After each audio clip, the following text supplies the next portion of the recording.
विदाई के समय बेटी को भूल कर भी नहीं देनी चाहिए चीजें। चली जाती है लक्ष्मी।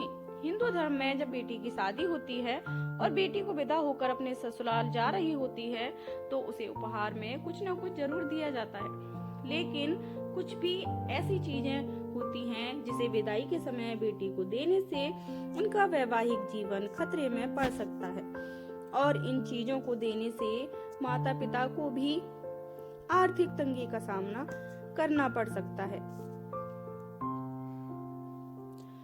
नंबर 1, नुकीली चीजें।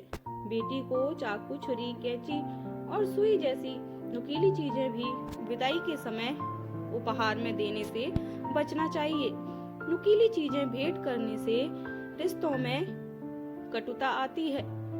झाड़ू।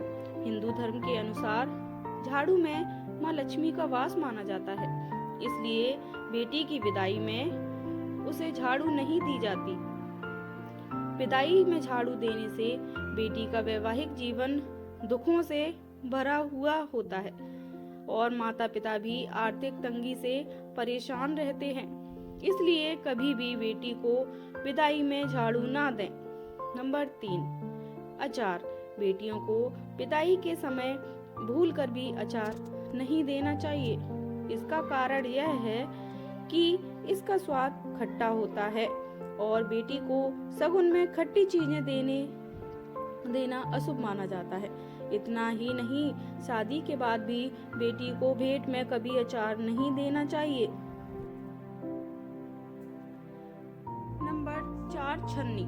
बेटी को छन्नी कभी नहीं देनी चाहिए। अगर आप बेटी को किचन का बर्तन सेट भी दे रहे हैं तो उसमें छन्नी को अलग कर दें।